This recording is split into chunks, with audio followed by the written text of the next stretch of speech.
Salut, j'espère que tu vas bien. Aujourd'hui, je vais t'expliquer pourquoi je vais passer de Streamlabs OBS à OBS Studio.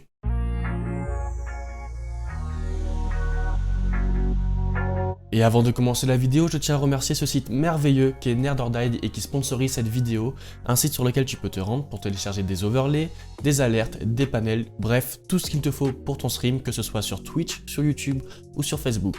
Alors n'hésite pas à te rendre dans la description, à cliquer sur le lien et à te rendre sur le site pour télécharger vraiment tout ce que tu veux, que ce soit gratuitement ou parfois payant, c'est toi qui vois. Alors comme je t'ai dit en intro, aujourd'hui j'ai envie de t'expliquer pourquoi je vais passer sur OBS Studio. Mais avant de commencer, j'ai envie de te dire pourquoi j'ai commencé sur Streamlabs OBS et c'est très simple, tu vas voir. C'est le premier logiciel que j'ai téléchargé et c'est vrai que pour un débutant, j'ai trouvé la plateforme très ergonomique, très facile d'accès.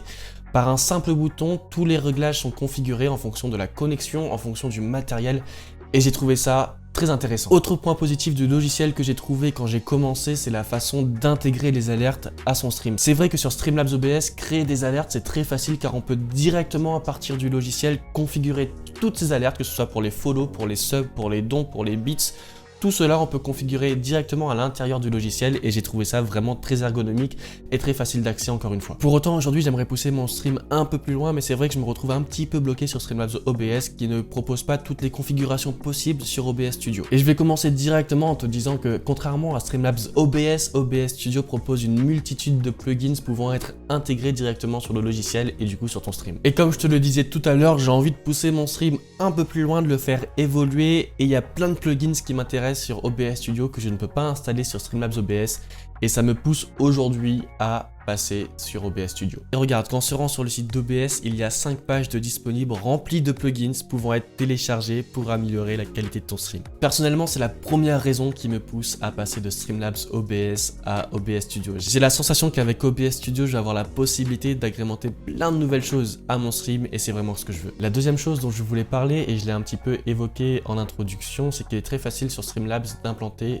des alertes. Sauf, peut-être que vous ne le savez pas si vous commencez à streamer, mais il y a d'autres sites, d'autres logiciels qui te permettent d'avoir des alertes, je trouve beaucoup plus stylés que ceux présents sur Streamlabs OBS. Je pense notamment à Stream Elements, un site que j'ai découvert il n'y a pas si longtemps, qui m'a permis, en fin de compte, de créer mes scènes à partir de sites et de créer des nouvelles alertes carrément stylées sur le site. Je te laisse aller voir pareil en description. Petit aparté pour te proposer de liker la vidéo si celle-ci te plaît, de t'abonner, d'appuyer sur la cloche pour être au courant à chaque fois que je publie une nouvelle vidéo. Et n'hésite pas à passer me dire un petit bonjour sur Twitch, je live le lundi, le mercredi et le vendredi. Bonne fin de vidéo. Un autre point qui me donne envie de passer à OBS Studio, c'est que le logiciel est très régulièrement mis à jour. C'est encore le cas récemment, il y a une bêta de la nouvelle mise à jour qui est sortie, qui a l'air vraiment très intéressante. Et le problème, c'est que quand on se retrouve sur Streamlabs OBS, déjà, il y a un délai par rapport à cette mise à jour. Streamlabs OBS ne sera pas mise à jour en même temps qu'OBS Studio. Et le gros problème qu'il y a, c'est que suite à des mises à jour sur OBS Studio, Streamlabs OBS est victime de beaucoup de bugs. Et je suis en plein dedans actuellement, encore hier. J'ai voulu lancer un stream et quand je l'ai lancé, je comprends pas pourquoi, toutes mes scènes buggaient, mes alertes buggaient et j'ai testé de faire ça sur OBS Studio en téléchargeant le logiciel et tout fonctionnait très bien. La quatrième chose qui me pousse à passer sur OBS Studio, et je vais aller un peu dans le sens inverse de ce que je t'ai dit en introduction, c'est qu'aujourd'hui sur OBS Studio, il est très facile de changer l'ergonomie du logiciel. Ce que je veux dire par là, et je vais te montrer, c'est que tout simplement, il est possible de changer la disposition de ces fenêtres. Par exemple, si je veux mettre mon chat ici, je peux le mettre ici.